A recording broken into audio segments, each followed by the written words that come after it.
copy of the salary schedule in your package.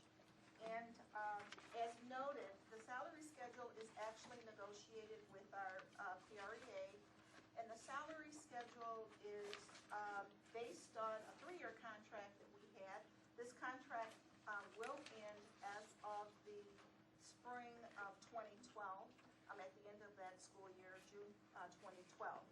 And so in your package, I actually only included the salary schedule for 11 and 12 because that's the salary schedule that we currently will look at in order to refer to in order to place teachers.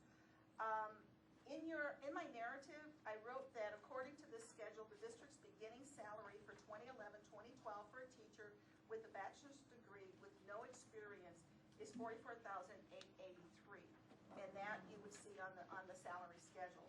For a beginning teacher with a master's degree and no experience, the salary is $51,623.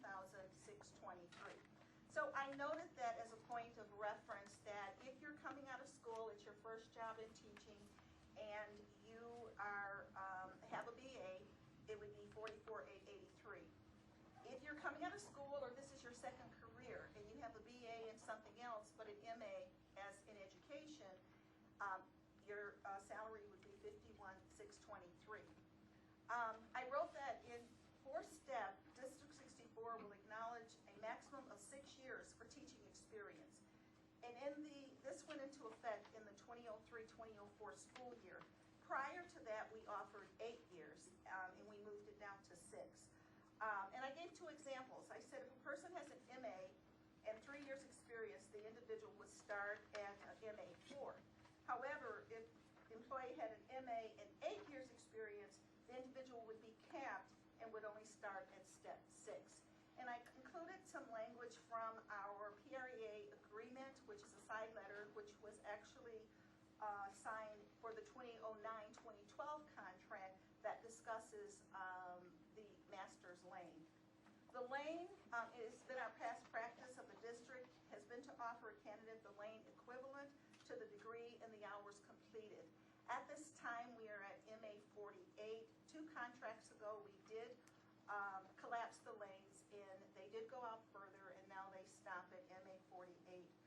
That would be a person who probably is, sometimes they'll have 2 masters, or sometimes they're working toward a doctoral degree. And then I included, as I mentioned before, a side letter of understanding. We do have positions, however, that quite often, according to school code, more than a BA is required. And I made a list of those positions: school nurse, school psychologist, school guidance counselor, school social worker, speech language pathologist, OT/PT therapist, special education facilitators, and evaluating staff. And those positions require a lot of clinical work, which would take their hours way past a BA. Most of our speech pathologists have something like an MA plus 24 just to complete the requirements to become a speech pathologist, so I did include that information in there. I didn't include a lot about the negotiating process and how we reached the compensation schedule, and so I didn't know if you would like for me to talk about that, John. I just put down the basic, if I get an applicant, this is how I place them on the salary schedule. That's helpful. Questions from board members on this one?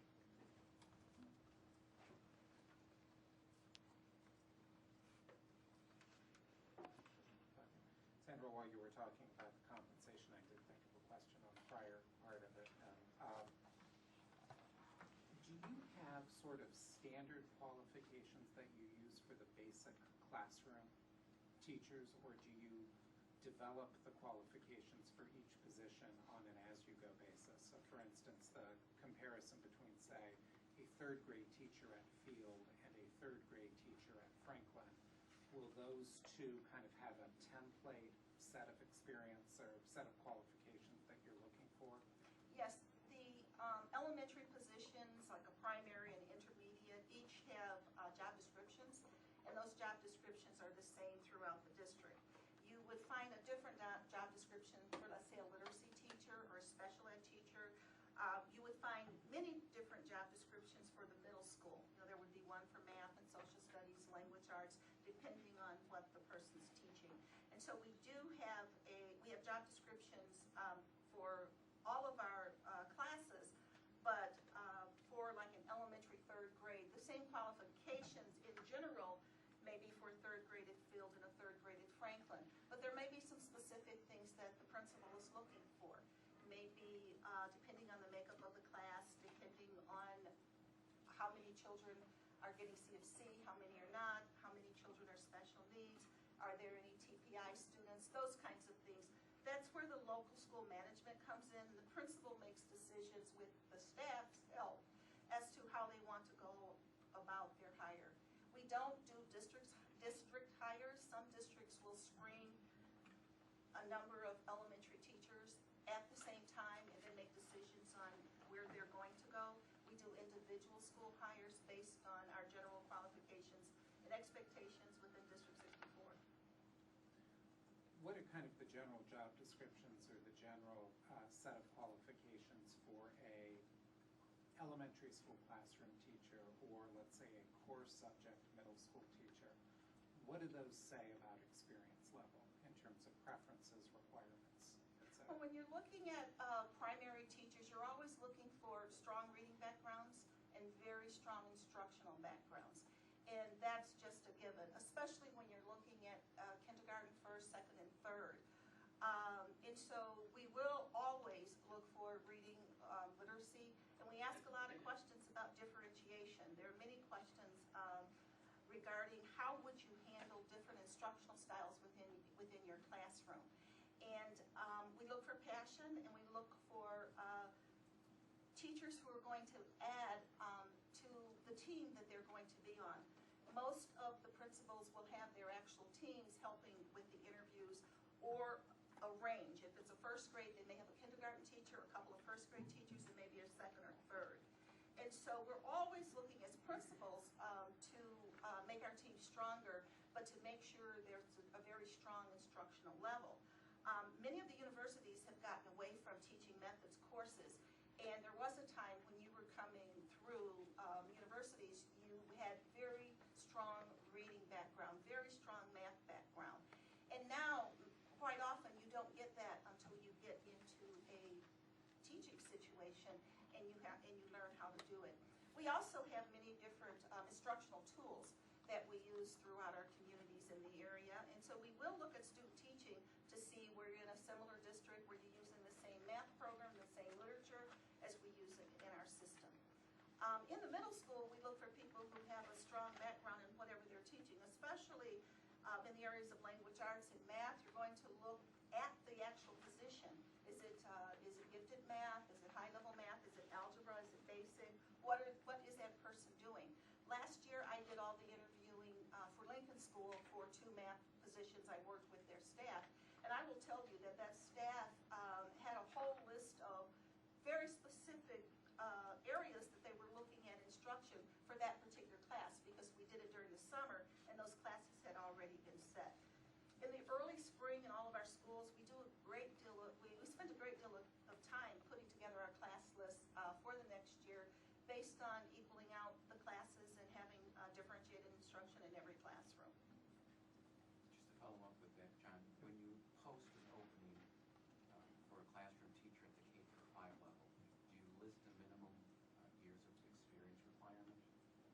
We don't. We have a general posting. The only time we list the general area as number of years, if it's something like literacy, then we will usually say 3 years, 5 years, whatever we decide for that particular school and that particular class would be beneficial for those students.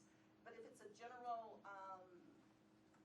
posting, then we would just list it as a 1st grade posting at Roosevelt School. Sorry, John. No, thank you. Other questions? Do you know what the current composition is of teachers that have a master's degree or higher in our district?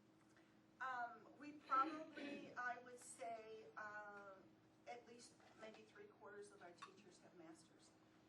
And how is that comparable to some of the districts that we compare ourselves to? Well, when we look at the districts that we compare ourselves to, you're looking at the Northbrook districts, Northbrook, Glenview, Glencoe, Winnetka, Wilmette, Schaumburg, just to name a few, Evanston, Lincolnwood, Skokie. We all very much compete for the same teachers. So if you win, some of those districts are smaller than ours, but more than likely you would find at least 1/2 to 3/4 of their teachers with master's degrees.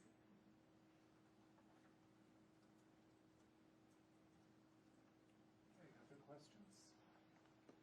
I guess here's a philosophical one. So you're saying basically everybody in that consortium has about 2/3, 3/4 of folks with master's degrees.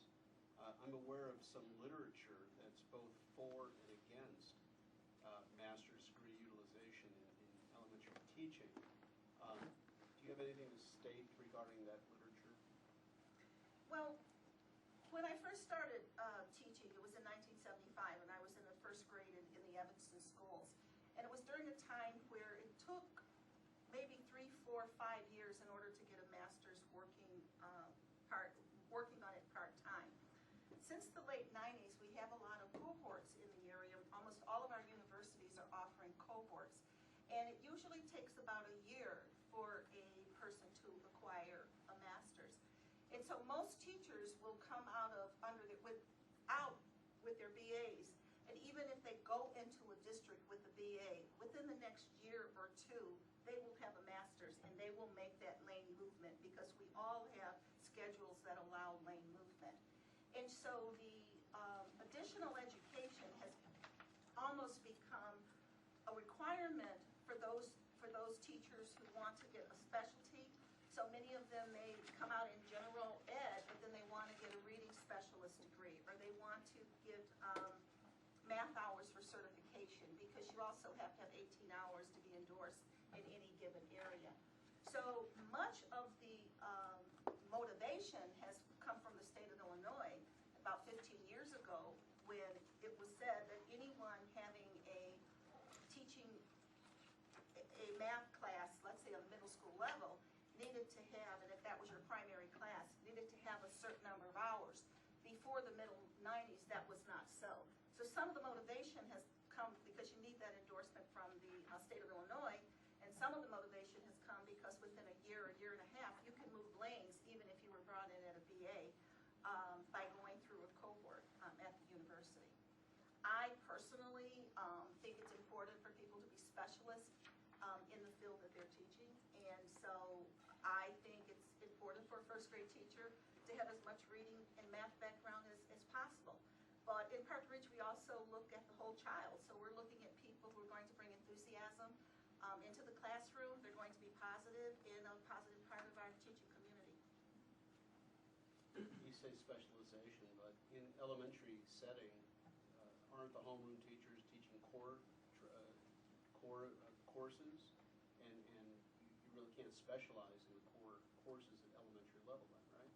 Well, the homeroom teachers are teaching core courses, and we have C teachers who also teach core courses, but you can have a specialty or more hours in an area.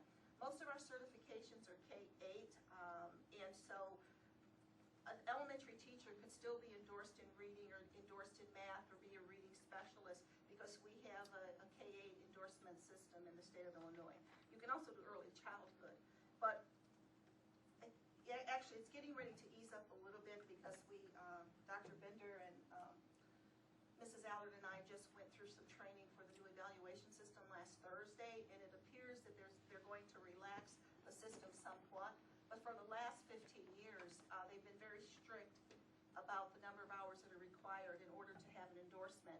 So we went through a period of time where many of the teachers were coming out of school trying to have as many endorsements as possible, hoping to